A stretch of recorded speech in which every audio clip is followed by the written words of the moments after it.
നമസ്കാരം. സെക്കൻഡ് ഇയറിലെ biodiversity and conservation last ചാപ്റ്ററിലെ തേർഡ് പാർട്ട് വീഡിയോയിലേക്ക് എല്ലാവരെയും സ്വാഗതം ചെയ്യുന്നു. അപ്പോൾ ഫോക്കസ് ഏരിയ ബേസ് ചെയ്ത് പറയുകയാണെങ്കിൽ ഇന്ന് നമ്മൾ ഡിസ്കസ് ചെയ്യുന്ന പോർഷൻ ഫോക്കസ് ഏരിയയിൽ പറയുന്നതാണ്. സെക്കൻഡ് വീഡിയോയിൽ സ്പീഷീസ് ഏരിയ റിലേഷൻഷിപ്പിനെ എംഫസൈസ് ചെയ്ത് പഠിക്കാൻ പറഞ്ഞിരുന്നു. ഇത് importance of species diversity to the ecosystem. ഒരു ഇക്കോസിസ്റ്റത്തിൽ സ്പീഷീസ് ഡൈവേഴ്സിറ്റി ഒരുപാടുള്ളത് കൊണ്ട് ആ ഇക്കോസിസ്റ്റത്തിന് ഉള്ള നേട്ടങ്ങൾ എന്തെല്ലാം NCERT-യിൽ വലിച്ചുവാരി പല പല പാരഗ്രാഫായിട്ട് കൊടുത്തിട്ടുണ്ടെങ്കിൽ നമ്മളത് 3 ടൈറ്റിലായിട്ട് ഇവിടെ ഡിസ്കസ് ചെയ്യാൻ പോവാം. Species diversity is important for 3 title ഈ പറയുന്നതാണ്. Important for stability, productivity and health. Health ഉദ്ദേശിച്ചിരിക്കുന്നത് health of ecosystem or ecosystem health. അതായത് ഇപ്പം 2 ecosystem A and B. A എന്ന് പറയുന്ന ഇക്കോസിസ്റ്റത്തിൽ സ്പീഷീസ് ഡൈവേഴ്സിറ്റി കൂടുതലാണെന്ന് കരുതുക ബിയെക്കാളും. അപ്പോൾ സ്വാഭാവികമായിട്ടും ബി എന്ന് പറയുന്ന ഇക്കോസിസ്റ്റത്തെക്കാളും എ എന്ന് പറയുന്ന സ്പീഷീസ് ഡൈവേഴ്സിറ്റി കൂടുതലുള്ള ഇക്കോസിസ്റ്റത്തിന് സ്റ്റെബിലിറ്റി കൂടുതലായിരിക്കും, പ്രൊഡക്ടിവിറ്റി കൂടുതലായിരിക്കും, ഇക്കോസിസ്റ്റം ഹെൽത്തും നല്ലതായിട്ട് ഉണ്ടാകും. ഇതിൽ ഇക്കോസിസ്റ്റം ഹെൽത്ത് നമുക്ക് മനസ്സിലാവാൻ വേണ്ടി ഒരു ഹൈപ്പോത്തസിസ് ഇവിടെ വന്നിട്ടുണ്ട്. അതാണ് ഫോക്കസ് ഏരിയയിൽ പേരെടുത്ത് പറഞ്ഞിട്ടുള്ളത്, റിവറ്റ് പോപ്പർ ഹൈപ്പോത്തസിസ്. അപ്പോൾ ഈ വീഡിയോയിൽ നിങ്ങൾ എംഫസൈസ് ചെയ്യേണ്ടത്, സ്റ്റേറ്റുകാരാകുമ്പം എംഫസൈസ് ചെയ്യേണ്ടത് റിവറ്റ് പോപ്പർ ഹൈപ്പോത്തസിസ്. ഓക്കെ, അപ്പം 3 കാര്യങ്ങളിൽ ഊന്നിയാണ് നമ്മൾ ഈ വീഡിയോ ക്ലാസ് ഷൂട്ട് ചെയ്തിരിക്കുന്നത്. First one is stability. Ecologists believe that communities with more species tend to be more stable than those with less species. അപ്പോൾ നമ്മൾ കമ്പയർ ചെയ്ത് പറഞ്ഞു, എക്സാമ്പിൾ ആയിട്ട് പറഞ്ഞു. എ എന്ന് പറയുന്ന ഇക്കോസിസ്റ്റത്തിൽ സ്പീഷീസ് കൂടുതലാണെങ്കിൽ that ecosystem is more stable than those with less species. അപ്പോൾ സ്വാഭാവികമായിട്ടും what is mean by stability, അതൊരു ചോദ്യമാണ്.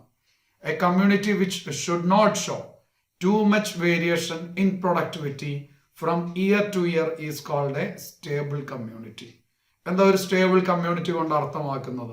ഇപ്പൊ എ എന്ന് പറയുന്ന കമ്മ്യൂണിറ്റി അത് സ്റ്റേബിൾ ആണെങ്കിൽ, ഫോർ എക്സാമ്പിൾ എ എന്ന് പറയുന്ന കമ്മ്യൂണിറ്റി അല്ലെങ്കിൽ ഇക്കോസിസ്റ്റത്തിന്റെ പ്രൊഡക്ടിവിറ്റി 2010 ഒരു നിങ്ങൾക്ക് മനസ്സിലാൻ വേണ്ടി പറയാണ്, 2010 എ എന്ന് പറയുന്ന ഇക്കോസിസ്റ്റത്തിന്റെ 2010 ആണ് കേട്ടോ,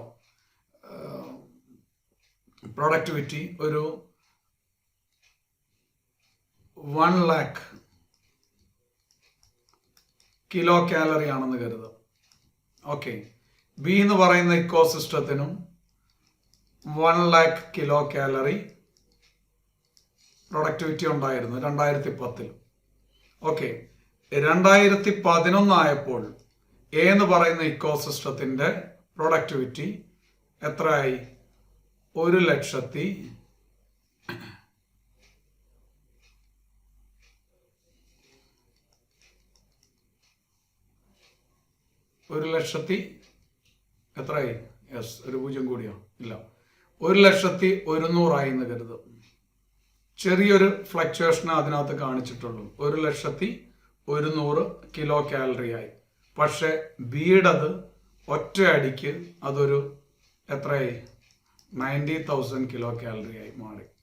മനസ്സിലായല്ലോ? ഇവിടെ ഭയങ്കര ഫ്ലക്ച്വേഷൻ വന്നത് ഏതിലാ? ബിയിലാണ്. കാരണം ബി സ്റ്റേബിൾ അല്ല. തിരിച്ചു പറഞ്ഞാൽ ബിയെക്കാളും എ സ്റ്റേബിൾ ആവാൻ കാരണം എന്താ? This point. അതായത് a community which should not show too much variation in productivity from year to year. ഓരോ വർഷവും പ്രൊഡക്ടിവിറ്റിയിൽ വലിയ വേരിയേഷൻ വന്നിട്ടില്ലെങ്കിൽ ആ ഇക്കോസിസ്റ്റം എന്താന്ന് പറയാം? സ്റ്റേബിൾ ആണെന്ന് പറയാം.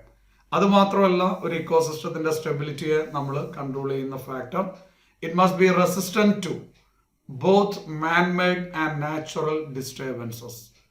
മനുഷ്യരുണ്ടാക്കുന്ന ഡിസ്റ്റർബൻസസിനെയും അതുപോലെ തന്നെ നാച്ചുറൽ ആയിട്ടുണ്ടാകുന്ന ഡിസ്റ്റർബൻസസിനെയും റെസിസ്റ്റ് ചെയ്യാനും ആ ഇക്കോസിസ്റ്റത്തിന് കഴിവുണ്ടായിരിക്കണം. മാത്രമല്ല, it should be also resistant to invasion by alien species.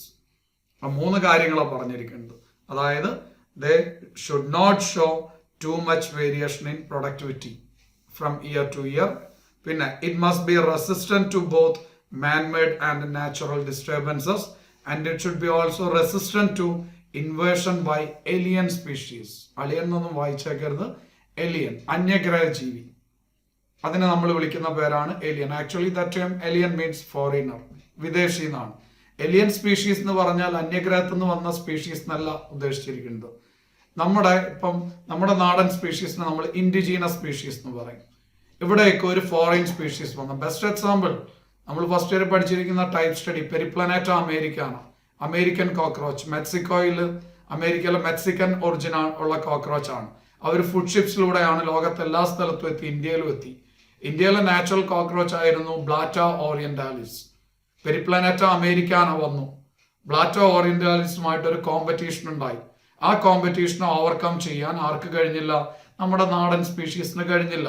അങ്ങനെ വന്നപ്പോൾ ഗ്രാജുവലി പെരിപ്ലാനറ്റ അമേരിക്കാന എന്ന് പറയുന്ന ഫോറിൻ സ്പീഷീസ് ഇവിടെ ഡോമിനേറ്റ് ചെയ്തു. അതാണ് alien species invasion. One of the important reason for loss of biodiversity. അതായത് അടുത്ത ടോപ്പിക്ക് നമ്മൾ ഡിസ്കസ് ചെയ്യാൻ പോകുന്നത് 4th വീഡിയോയിൽ ഡിസ്കസ് ചെയ്യുന്നതാണ്. എംഫസൈസ് ചെയ്യുന്നുണ്ട് ഫോക്കസ് ഏരിയയിൽ ഈവിൾ കോർട്ടറ്റ്. ഈവിൾ എന്ന് വെച്ചാൽ നല്ലതല്ല, ചീത്ത. ചെകുത്താന്റെ കോർട്ടറ്റ് 4 കാര്യങ്ങൾ. അതായത് ബയോഡൈവേഴ്സിറ്റി നഷ്ടപ്പെടാനുള്ള പ്രധാനപ്പെട്ട 4 കാര്യങ്ങളിൽ ഒന്ന് ഇൻവേർഷൻ ഓഫ് ഏലിയൻ സ്പീഷീസ് ആണ്. കോക്രോച്ച് മാത്രമല്ല, നമ്മളുടെ നാടൻ മുഷിയെ കിട്ടാൻ വലിയ പാടാണ്. മുഷി എന്ന് പറയുന്ന മീൻ അവിടെ എല്ലാം ഇൻവേഡ് ചെയ്തതാരാ? ആഫ്രിക്കൻ മുഷിയാണ്. അതുപോലെ തന്നെ ആഫ്രിക്കൻ പായൽ ഇൻവേഡ് ചെയ്ത് നമ്മളുടെ നാച്ചുറൽ ആയിട്ടുള്ള വാട്ടറിനകത്ത് കാണപ്പെടുന്ന പല അക്വാട്ടിക് സ്പീഷീസും ഇല്ലാണ്ടാവാൻ കാരണമായി. അപ്പം ആ ഇൻവേഷൻ, ഏലിയൻ സ്പീഷീസ് ഇൻവേഷനെ റെസിസ്റ്റ് ചെയ്യാൻ പറ്റണം. മനുഷ്യനുണ്ടാക്കുന്നതും പ്രകൃതി ഉണ്ടാക്കുന്നതുമായ ഡിസ്റ്റർബൻസസിനെ റെസിസ്റ്റ് ചെയ്യാൻ കഴിവുണ്ടായിരിക്കണം. ഒരു സ്റ്റേബിൾ കമ്മ്യൂണിറ്റി അതിൻ്റെ പ്രൊഡക്ടിവിറ്റിയിൽ വലിയ വേരിയേഷൻ ഒന്നും കാണിക്കരുത്. നമുക്ക് കണ്ടന്റ് ഇത്രയേ ഉള്ളൂ. An ecosystem or a community with more species tend to be stabler than with less species. അതായത് ഒരു ഇക്കോസിസ്റ്റം, കൂടുതൽ സ്പീഷീസ് ഉള്ള ഒരു ഇക്കോസിസ്റ്റം അത് സ്റ്റേബിളർ ആണ് കുറച്ച് സ്പീഷീസ് ഉള്ള ഇക്കോസിസ്റ്റത്തിനേക്കാൾ. അപ്പൊ സ്റ്റെബിലിറ്റി എന്താണെന്ന് ചോദിച്ചാൽ ഈ പറഞ്ഞത്, ഒരു ഇക്കോസിസ്റ്റം, ഒരു കമ്മ്യൂണിറ്റി സ്റ്റേബിൾ ആണെന്ന് പറയണമെങ്കിൽ അവിടുത്തെ annual productivity, year to year annual productivity വലിയ വേരിയേഷൻ ഉണ്ടാവരുത്. അതുപോലെ മനുഷ്യരുണ്ടാക്കുന്ന ഡിസ്റ്റർബൻസസിനെയും നാച്ചുറൽ ആയിട്ടുള്ള ഡിസ്റ്റർബൻസസിനെയും റെസിസ്റ്റ് ചെയ്യാൻ കഴിവുണ്ടായിരിക്കണം. അതുപോലെ ഇൻവേഷൻ ഓഫ് ഏലിയൻ സ്പീഷീസിന്റെ ഇൻവേഷനെ തടയാൻ കഴിവുണ്ടായിരിക്കണം. ഇതൊക്കെ ഓക്കെ ആണെങ്കിൽ ആ ഒരു ഇക്കോസിസ്റ്റം അല്ലെങ്കിൽ കമ്മ്യൂണിറ്റി സ്റ്റേബിൾ ആണെന്ന് പറയാം. ഫസ്റ്റ് പോയിന്റ് സ്റ്റെബിലിറ്റി, അത്രയാണ് അറിയേണ്ടത്. Which is the second point, productivity. Productivity എന്ന് വെച്ചാൽ അറിയാമല്ലോ, ഉൽപാദനക്ഷമത. An ecosystem with higher biodiversity, simple ആയിട്ടുള്ള കാര്യം. ഹയർ ബയോഡൈവേഴ്സിറ്റി ഉള്ള ഇക്കോസിസ്റ്റം തീർച്ചയായിട്ടും is also more productive than an ecosystem with less diversity. ആദ്യം ഞാൻ അത് എക്സാമ്പിൾ പറഞ്ഞത്. എ എന്ന് പറയുന്ന ഇക്കോസിസ്റ്റത്തിൽ സ്പീഷീസ് ഡൈവേഴ്സിറ്റി കൂടുതലാണ് ബിയെക്കാളുമെങ്കിൽ എക്ക് എന്തൊക്കെ ക്വാളിറ്റി ഉണ്ട്? സ്റ്റേബിൾ ആണ്, പ്രൊഡക്റ്റീവ് ആണ്, ഇക്കോസിസ്റ്റം ഹെൽത്ത് ഉണ്ടായിരിക്കും. അതാണ് ഇവിടെ പറഞ്ഞിരിക്കുന്നത്. കണ്ടോ? An ecosystem with higher biodiversity or greater number of species is also more productive than an ecosystem with less diversity. ജൈവ വൈവിധ്യം കൂടുതലുള്ള ഇക്കോസിസ്റ്റത്തിന് പ്രൊഡക്ടിവിറ്റിയും കൂടുതലായിരിക്കും. ഇതൊരു പരീക്ഷണം നടത്തിയത് ഒരു സയന്റിസ്റ്റ് ആണ്. നമ്മൾ പറയുമ്പോൾ 4ാമത്തെ സയന്റിസ്റ്റിന്റെ പേരാണ് ഇവിടെ വരാൻ പോണത്. നമ്മൾ പറഞ്ഞല്ലോ, ആദ്യത്തെ വീഡിയോയിൽ ഞാൻ 2 പേരുടെ പേര് പറഞ്ഞു. ആരൊക്കെ? Edward Wilson popularise the term biodiversity. Total species estimation 7 million എന്ന് പറഞ്ഞത് റോബർട്ട് മേ. പിന്നെ സെക്കൻഡ് വീഡിയോയിൽ എംഫസൈസ് ചെയ്ത് പഠിക്കാൻ പറഞ്ഞ species area relationship Alexander von Humboldt. 4ാമത്തെ ആളുടെ പേര് ഇവിടെ വരാൻ പോവാണ്, ഡേവിഡ് ടിൽമാൻ. കണ്ടോ? പേര് കണ്ടല്ലോ, ഡേവിഡ് ടിൽമാൻ. ആരാ? അദ്ദേഹം നടത്തിയ പരീക്ഷണത്തിന്റെ പേരാണ് ലോങ് ടേം ഇക്കോസിസ്റ്റം എക്സ്പെരിമെന്റ്. അപ്പൊ ഈ പറഞ്ഞ കാര്യം ഉണ്ടല്ലോ, ദി സ്റ്റേറ്റ്മെന്റ്, അത് പ്രൂവ് ചെയ്യണം. അതായത് ഡൈവേഴ്സിറ്റി കൂടിയ ഇക്കോസിസ്റ്റത്തിന് പ്രൊഡക്ടിവിറ്റി കൂടുതലാണെന്ന് അദ്ദേഹം തെളിയിച്ചു. എന്താ? The long term ecosystem experiments using outdoor plots. അതായത് ഔട്ട്ഡോർ, ഇൻഡോർ അല്ല, ഔട്ട്ഡോർ ആയിട്ടുള്ള പ്ലോട്ട്സിൽ, നാച്ചുറൽ ആയിട്ടുള്ള പ്ലോട്ട്സിൽ ആര് എക്സ്പെരിമെന്റേഷൻ നടത്തി? Carried out by David Tilman showed that plots with more species showed less year to year variation in total biomass. മനസ്സിലായല്ലോ? Total ബയോമാസിൽ വലിയ വേരിയേഷൻ ഇല്ല എന്ന് ആര് കണ്ടെത്തി? എസ് ഡേവിഡ് ടിൽമാൻ കണ്ടെത്തി. അതുപോലെ അതിന്റെ പ്രൊഡക്ടിവിറ്റിയിലും വലിയ വ്യത്യാസം രണ്ട് ഇക്കോസിസ്റ്റം തമ്മിലുണ്ടെന്നും മനസ്സിലാക്കി. ഓക്കെ, അപ്പൊ ഇത് മറക്കരുത്. David Tilman long time ecosystem experiment എന്ന് മാത്രം ഓർത്തിരിക്കുക. Okay, next one, ecosystem health. ഇക്കോസിസ്റ്റത്തിന് ആരോഗ്യം ഉണ്ടാവണം എന്ന് പറഞ്ഞാൽ ബൂസ്റ്റൊക്കെ തിന്നിട്ട് നല്ല ഹെൽത്തി ആയിരിക്കുക എന്ന് പറയുന്നത് ഇക്കോസിസ്റ്റത്തെ സംബന്ധിച്ച് സാധ്യമല്ല. ഇക്കോസിസ്റ്റത്തിന്റെ ആരോഗ്യം എന്ന് പറയുമ്പോൾ ആ ഇക്കോസിസ്റ്റത്തിൽ ജീവിക്കുന്ന ഓരോ ജീവജാലത്തിന്റെയും ആരോഗ്യമാണ് ഉദ്ദേശിച്ചത്. നമ്മൾ ഉൾപ്പെടെ നമ്മുടെ താഴേക്ക് വരുന്ന ഓരോ ലെവൽ ഉണ്ടല്ലോ, പ്രൈമറി, സെക്കൻഡറി, ടേഴ്സറി എന്നൊക്കെ പറയുന്ന കൺസ്യൂമർ ലെവലും പിന്നെ പ്രൊഡ്യൂസേഴ്സ് എല്ലാം, അവരെല്ലാവരും ഹെൽത്തി ആയിരിക്കണം. അപ്പോഴാണ് ഒരു ഇക്കോസിസ്റ്റം ഹെൽത്തി ആണെന്ന് പറയാൻ പറ്റൂ. The rich biodiversity is essential for ecosystem health also. കണ്ടോ, it is also imperative for the survival of the human race on this earth.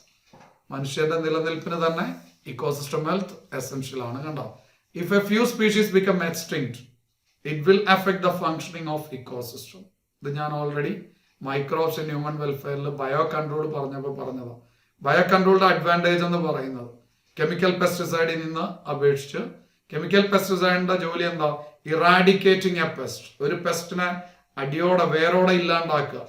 പക്ഷെ ബയോ കൺട്രോൾ എന്ന് പറയുമ്പോൾ controlling the pest at manageable level. അവരെ ഇല്ലാണ്ടാക്കരുത്, അവരെ നമുക്ക് manage ചെയ്യുന്ന രീതിയിൽ അവരെ കൺട്രോൾ ചെയ്യുക. കാരണം എന്താ? They are also essential part of our ecosystem or our food chain. നമ്മളൊരു പെസ്റ്റിനെ കൊന്നു കഴിഞ്ഞാൽ അവരെ സ്വാഭാവികമായിട്ടും ഭക്ഷണമാക്കുന്ന തവളകളുടെ നിലനിൽപ്പിനെ ബാധിക്കും. അപ്പൊ തവളകൾ ഇല്ലാണ്ടായാൽ, ഞാൻ അന്ന് എക്സാമ്പിളും പറഞ്ഞതാ, കടുവ നമുക്ക് വെള്ളം തരുന്നു. അതായത് കടുവകളില്ലെങ്കിൽ വെള്ളം കൂടി മുട്ടും പറഞ്ഞല്ലേ? ഇത് കേൾക്കാത്തവരുണ്ടെങ്കിൽ, കടുവകൾ കുറഞ്ഞാൽ ആരുടെ എണ്ണം കൂടും? മാന്റെ എണ്ണം കൂടും. മാൻ പോലുള്ള ഗ്രേസിംഗ് ആനിമൽസിന്റെ എണ്ണം കൂടിയാൽ പുൽമേടുകൾ ഡിസ്ട്രക്ഷൻ ഉണ്ടാകും, അതിന്റെ റേറ്റ് കൂടും. പുൽമേടുകൾ നശിക്കപ്പെട്ടാൽ what will happen? Yes, soil erosion ഉണ്ടാവും.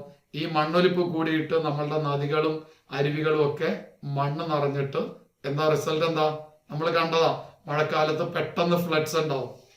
നേരെ മറിച്ച് വേനൽക്കാലം ആകുമ്പോൾ ഒറ്റയടിക്ക് ഈ വെള്ളം വറ്റുകയും ചെയ്യും. അപ്പൊ നമ്മുടെ വാട്ടർ ടേബിളും താഴേക്ക് പോകും. അപ്പൊ നമ്മുടെ നാട്ടിലെ കിണറിനകത്തുള്ള വെള്ളത്തിന്റെ അളവും കുറയും, നമ്മുടെ കുടിവെള്ളം മുട്ടും. ഉണ്ടോ? ഇതുപോലെ നമ്മൾ അറിയാത്ത ഒട്ടനവധി ലിങ്ക് ഈ ഭൂമിയിൽ ഓരോ ജീവജാലങ്ങളും തമ്മിലുണ്ട്. അപ്പൊ കടുവ നമുക്ക് വെള്ളം തരുന്നു എന്ന് പറയുന്നത് ആ ഒരു സെൻസിലാണ്.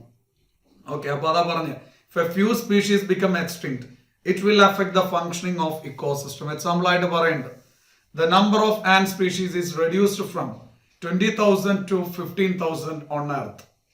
അതായത് നമ്മളുടെ ഭൂമിയിൽ 20,000 സ്പീഷീസ് പെട്ട ഉറുമ്പുണ്ട്. അതിൽ കുറച്ച് സ്പീഷീസ്, ഒരു 5,000 സ്പീഷീസ് ഇല്ലാണ്ടായാൽ, 15,000 സ്പീഷീസ് ആയി കഴിഞ്ഞാൽ അത് നമ്മളുടെ നിലനിൽപ്പിനെ അഫക്റ്റ് ചെയ്യുമെന്ന് ചോദിച്ചാൽ നമ്മളുടെ പൊട്ടബുദ്ധിക്ക് നമ്മൾ പറയേ ഈ ഒരു പ്രശ്നമില്ല. തീർച്ചയായിട്ടും അത് നമ്മുടെ നിലനിൽപ്പിനെ ബാധിക്കുമെന്നാണ് പറയുന്നത്. അതേപോലെ Western Ghats ecosystem will be less functional if one of its tree frog species loss forever. പല പല മരത്തവളയുണ്ട്, അതിൽ ഒരു തവള ഇല്ലാണ്ടായാൽ വെസ്റ്റേൺ ഗട്ട്സിന്റെ ആ ഫങ്ഷനിങ് താഴേക്ക് വരുമെന്നാണ് പറയുന്നത്. മനസ്സിലായല്ലോ?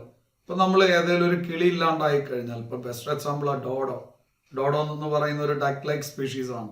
അതില്ലാണ്ടായപ്പം what will be the result? Dodo ഇല്ലാണ്ടായപ്പോൾ സ്വാഭാവികമായിട്ടും കാൽവരിയ എന്ന് പറഞ്ഞ ഒരു ചെടി ഇല്ലാണ്ടായി. ഡോഡോ വഴി സീഡ് ഡിസ്പേഴ്സൽ നടന്നിരുന്ന ഒരു ചെടി ഇല്ലാണ്ടായി.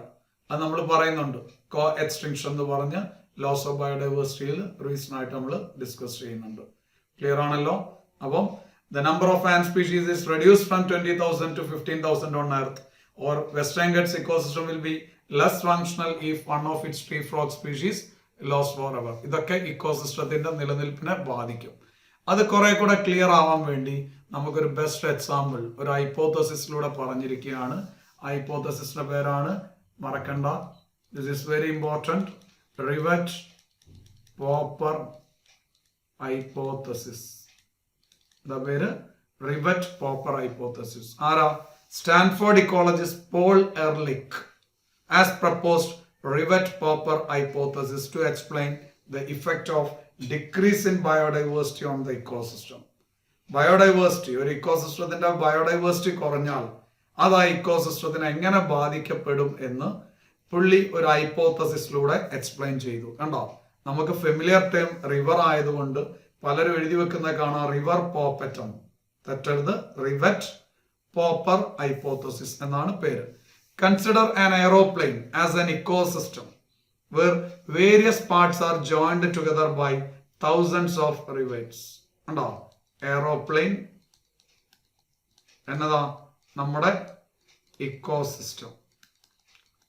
കണ്ടോ, ആ എയറോപ്ലെയിന്റെ പല ഭാഗങ്ങളെ ജോയിൻ ചെയ്യുന്ന റിവറ്റ്സ്, അതാണ് ഏത്, നമ്മുടെ പല പല സ്പീഷീസ്. മറക്കരുത്, റിവറ്റ് എന്ന് പറയുമ്പോൾ ചിലപ്പോൾ നിങ്ങൾക്ക് സംശയം ഉണ്ടാവും.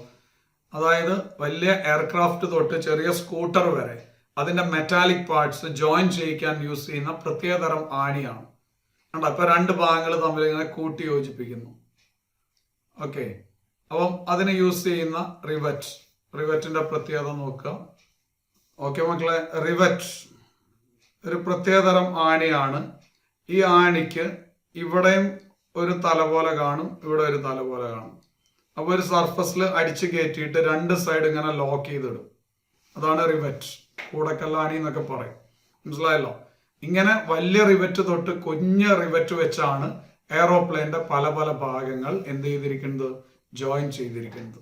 അപ്പൊ എയറോപ്ലെയിൻ ഇക്കോസിസ്റ്റത്തിനെ നിലനിർത്തുന്ന സ്പീഷീസ് ആണ് എയർക്രാഫ്റ്റിന്റെ പല പാർട്സിനെ തമ്മിൽ ബന്ധിപ്പിക്കുന്ന റിവറ്റ്സ്. ഓക്കെ, നോക്കാം. If every passenger travelling in it start pulling out or popping a rivet to take home, it may not affect the flight or proper functioning of ecosystem initially. അതായത് ഒരാണി ഊരിയ, നമ്മളിപ്പോ പറയല്ലോ ഒരു സ്പീഷീസ് ഇല്ലാണ്ടായാലും ഇവിടെ എന്ത് സംഭവിക്കാനോ ഒന്നുമില്ല. അപ്പം air Kerala ഒരു എക്സാമ്പിൾ, എയർ കേരള ഒരു പുതിയ ഫ്ലൈറ്റ് സർവീസ് April 14th ആരംഭിക്കുക, വിഷുവിൻ്റെ അന്ന്. കുറെ നാളായിട്ട് നമ്മൾ കേൾക്കുന്നുണ്ട്.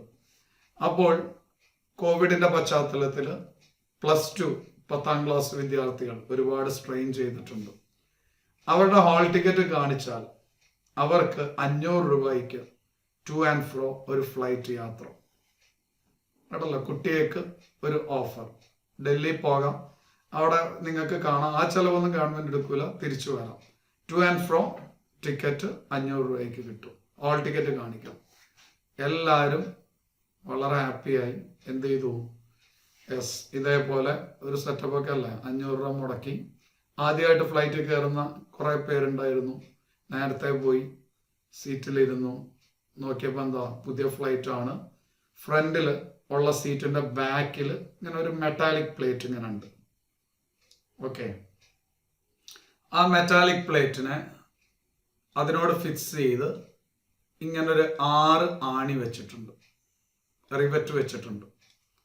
ഓക്കെ, നല്ല പ്രത്യേകതരം സ്ക്രൂ പോലത്തെ ഒരു സ്ട്രക്ചർ.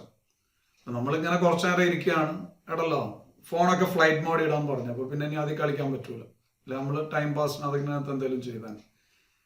അത് നമ്മളിങ്ങനെ ഇരിക്കുമ്പോൾ കൈ ഇങ്ങനെ കുരുക്കുന്നു. നമ്മൾ എന്ത് ചെയ്തു, പതുക്കെ പേഴ്സിൽ നിന്ന് ഒരു കോയിൻ എടുത്തു.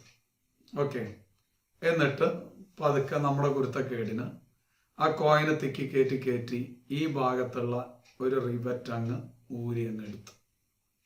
അതായത് ഒരു റിവറ്റിനെ പോപ്പ് ചെയ്യുക. പോപ്പിംഗ് എന്ന് പറഞ്ഞാൽ പുള്ളിങ് ഔട്ട്. കണ്ടോ, പോപ്പിംഗ് ഓഫ് റിവറ്റ് എന്ന് പറഞ്ഞാൽ ഇവിടെ ഉദ്ദേശിച്ചിരിക്കുന്നത് എന്താ, പോപ്പിംഗ് ഓഫ് റിവറ്റ് എന്ന് പറയുമ്പോൾ ഇക്കോസിസ്റ്റത്തിലെ എന്താ, ലോസ് ഓഫ് സ്പീഷീസ്, ഒരു സ്പീഷീസ് ഇല്ലാണ്ടാവുന്നതുമായി കമ്പയർ ചെയ്തിരിക്കുകയാണ്. അതായത് 20,000 സ്പീഷീസ് ഉള്ള ഉറുമ്പിൽ ഒരു ഉറുമ്പില്ലാതായാൽ പ്രത്യക്ഷത്തിൽ ഇവിടെ നിന്നൊരു ആണി പോയി. ഉണ്ടല്ലോ, ഫ്ലൈറ്റ് സേഫ്റ്റിയെ അത് എഫക്റ്റ് ചെയ്യുന്നു എന്ന് ചോദിച്ചാൽ നമ്മുടെ നോട്ടത്തിൽ ഇല്ല. പക്ഷെ ഇത് ടേക്ക് ഓഫ് ചെയ്തപ്പോൾ ചെറുതായിട്ടൊരു ഷിവറിങ് അവിടെ തുടങ്ങിയിട്ടുണ്ട്. അത് നമ്മൾ ശ്രദ്ധിക്കുന്നില്ല. റിട്ടേൺ ഫ്ലൈറ്റിൽ ആ സീറ്റ് കിട്ടിയിരിക്കുന്നത് നമ്മളെക്കാളും ഗുരുത്തം കെട്ട് ഒരുത്തനായിരുന്നു. അവൻ നോക്കിയപ്പോൾ ഇതിനകത്തൊരു സിമ്മട്രി ഇല്ല. അവൻ എന്ത് ചെയ്തു, ഈ ആണി ഇല്ലല്ലോ, അവൻ കുത്തിക്കഴിച്ച് ഇവിടുത്തെ ഈ ആണി റിമൂവ് ചെയ്തു. ഉണ്ടോ, ഇവിടുത്തെ ആണി പോയി, ഇവിടുത്തെ ആണി പോയി.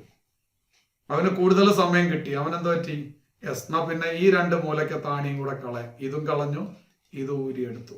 ഒരു ക്യൂരിയോസിറ്റിക്ക് ഫ്രണ്ട്സിനൊക്കെ കാണിക്കാമല്ലോ ഫ്ലൈറ്റിന്റെ ആണി ഊരി എന്നുള്ളത്. ഓക്കെ, അപ്പൊ ഇത് ഊരിയെടുത്തു. രണ്ടാമത്തെ ഫ്ലൈറ്റ് ആണ്, രണ്ടാമത്തെ പറക്കലാണ് ഈ ഫ്ലൈറ്റിന്റെ. ഓക്കെ, എന്ത് സംഭവിച്ചു? ഈ ഫ്ലൈറ്റ് ടേക്ക് ഓഫ് ചെയ്തു. ഈ രണ്ട് ആണിയുടെ പുറത്താണ് ഈ വലിയൊരു മെറ്റൽ പീസ് ഇരുന്നത്.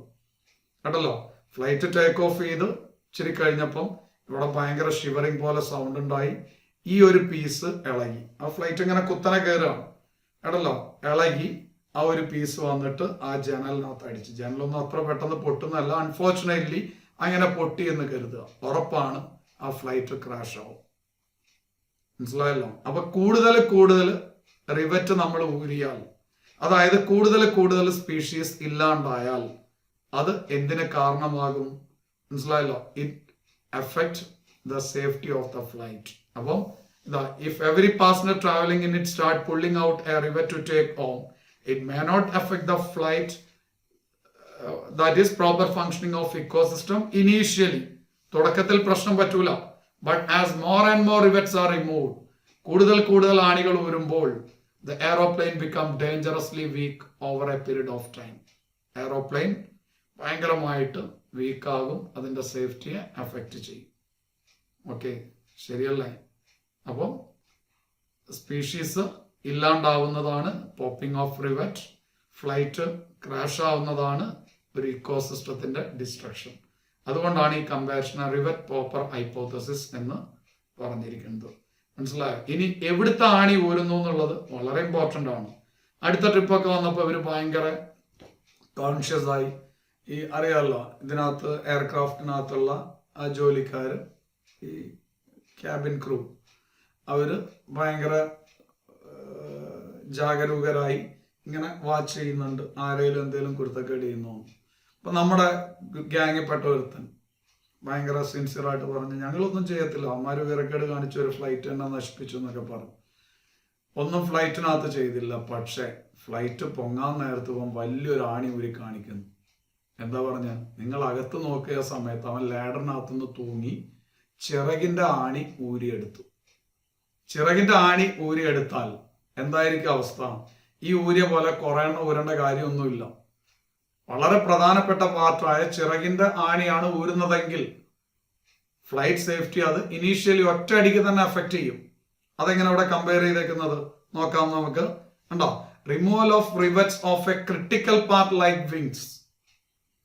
ചിറക് പോലുള്ള ഭാഗത്ത് നിന്ന് റിമൂവ് ചെയ്യാൻ ഒരു റിവറ്റ് ഊരിയെടുക്കുകയാണെങ്കിൽ കണ്ടോ, will be a serious threat to the safety of the flight than the loss of few rivets from the seats or windows inside the plain.